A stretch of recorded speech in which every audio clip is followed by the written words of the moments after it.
aí, queridos, como é que anda você aí com a sua ira, com a sua raiva, com as suas questões?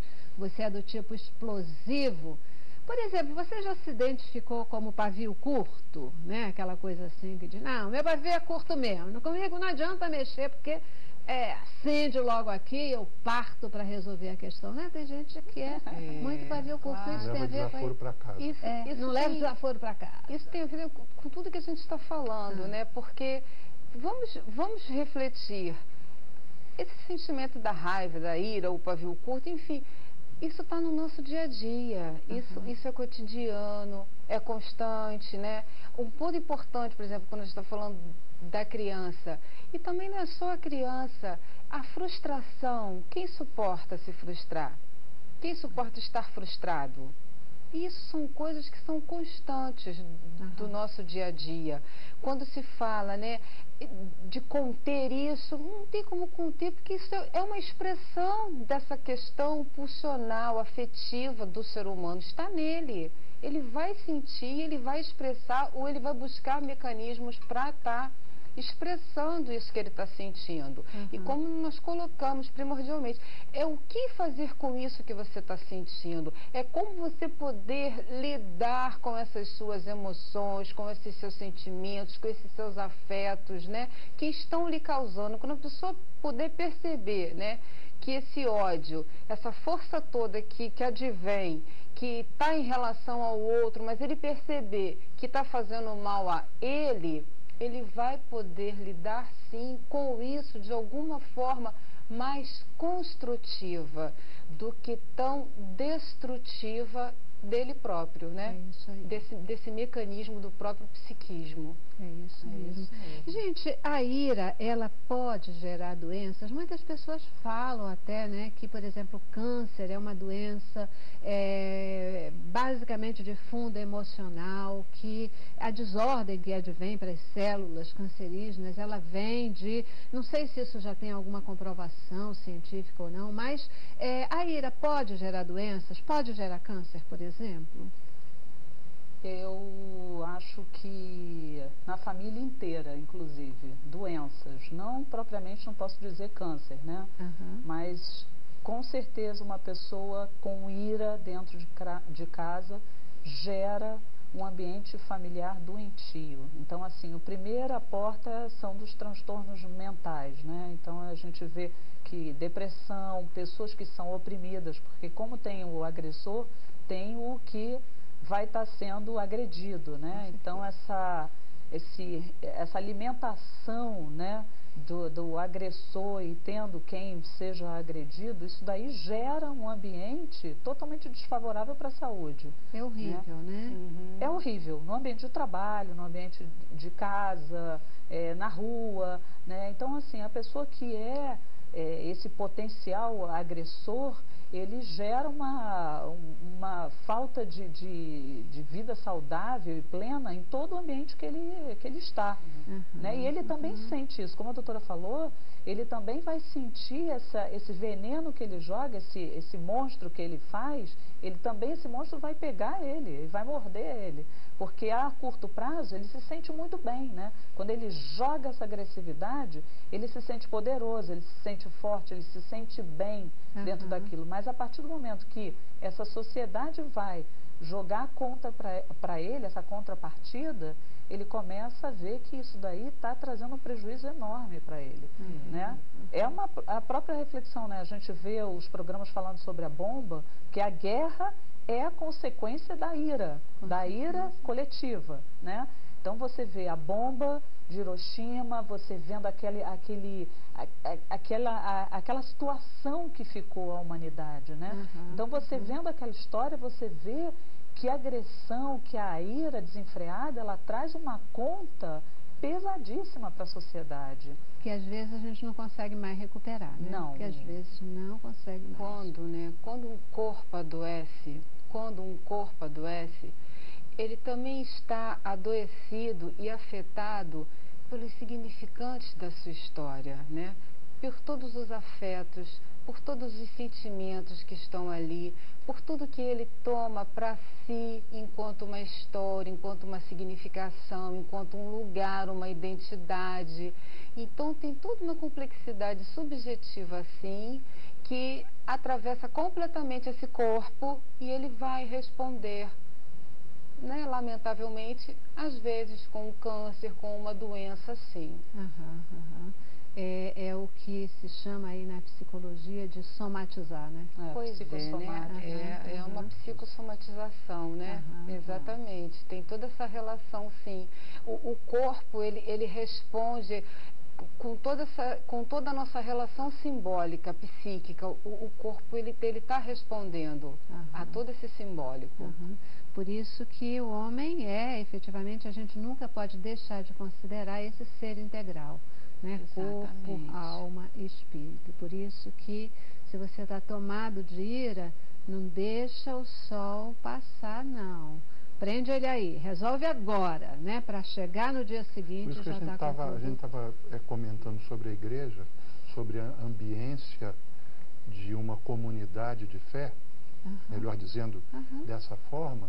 A igreja, a comunidade de fé, quando funciona bem, ela é a esperança do mundo. Sim. Porque eu posso ir para um grupo que aumenta a minha ira e diz, é isso mesmo, vamos lá quebrar a delegacia, né? Ou eu posso ir num grupo que as pessoas me ouçam, entendam que ali tem uma ação que eu posso fazer que não vai agradar a Deus.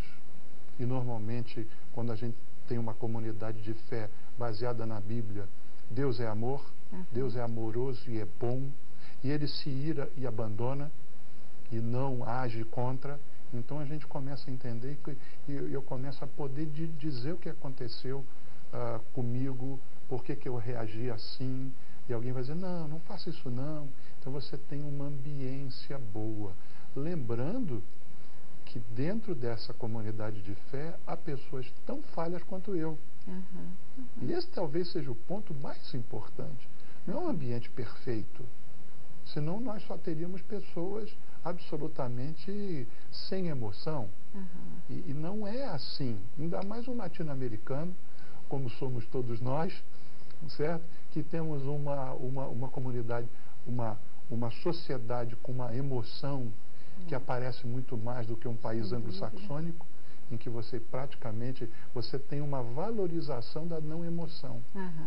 E são sociedades doentes, talvez muito mais do que nós mesmos, porque nós temos a facilidade de nos emocionarmos, de mostrarmos a emoção, de dizermos para o outro como a gente se sente. A questão é o freio.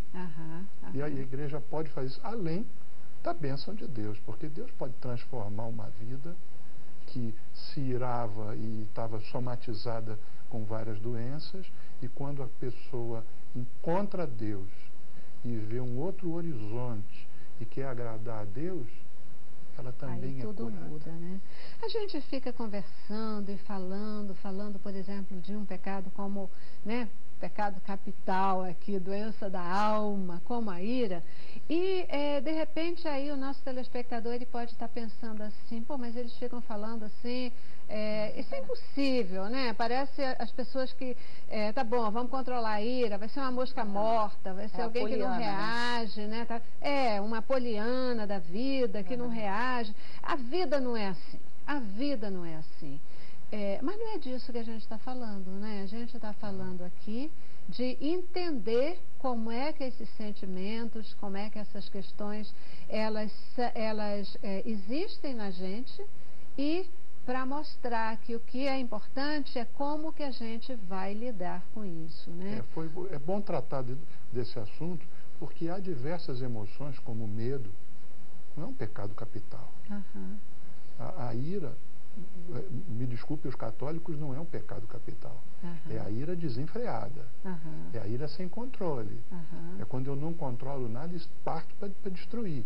Isto sim, mas como emoção humana, a gente vai a Deus e diz, mas Deus me criou a imagem e semelhança dele, ele se ira também. E não é pecado.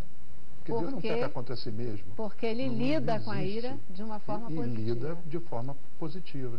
Então, todas as emoções humanas, elas são naturais. questão é que quando o homem se afasta de Deus, ele passa a lidar mal com as suas emoções. Ele passa a agir contra Deus. Absolutamente natural que você tenha uma situação, mesmo em casa, e você fique irritado. Irritado é uma palavra interessante. Por que irritado não é irritado? É a mesma coisa. Você fica irritado, com raiva, você fica com raiva, e você elabora essa questão, entenda que tipo de atitude você deve ter, porque Deus não se ira contra o pecador, mas contra o pecado. Quando eu levo fulana sempre é assim, ela age assim, ou fulano é assim, sempre age assim, eu julguei aquela pessoa, declarei que ele não tem jeito, e não é isso que Deus quer que a gente faça. Verdade. Doutora, ira é comportamento ou sentimento? Um sentimento que leva a um comportamento. É um atributo inato do humano. Certo. E é um comportamento. Então, assim, a pessoa fica... É um sentimento que se retrata num comportamento, né? Que se percebe. Pode gerar um comportamento certo ou errado. Mas em essência ele vem primordialmente enquanto um afeto, enquanto um sentimento que toma realmente o sujeito, aí ele vai buscar as formas dele de expressar esse afeto que ele está ali, que está emergindo. Porque seria fácil dizer, controla, como você colocou na televisão, controla, né? A ira é possível, se dá, urge. O organismo tem uma necessidade e a ira ela está comparecendo ali por algum motivo, por um extravasamento, por uma descarga de uma energia psíquica, né? Enquanto ódio, enquanto raiva, e aí a gente vai colocando diversos sinônimos nisso. Indignação cabe como sinônimo? Sim. Ou é muito leve? Né? A pessoa indignada, ela de alguma forma... É indignação. Então, ela está incomodada, ela está irritada, né? Se a gente for pensando dentro dessa... Né? Do mais brando até a fúria total. Se você comparar as emoções, medo também é uma emoção. O medo pode ser pecado? Claro. Sim, quando eu respondo com agressão ao medo que eu tive. Mas ter medo é natural e necessário. Natural e necessário. Eu não tenho medo de nada. Isso é um Spock, isso não existe. Claro que eu tenho medo de alguma coisa. Isso me dá a reação de não ir ao local que amedronta. Outro ponto importantíssimo é esse movimento, né, de que a ira vem e de não poder extravasar, né, reagir, fazer o que se quer fazer para que talvez aquilo se amenize.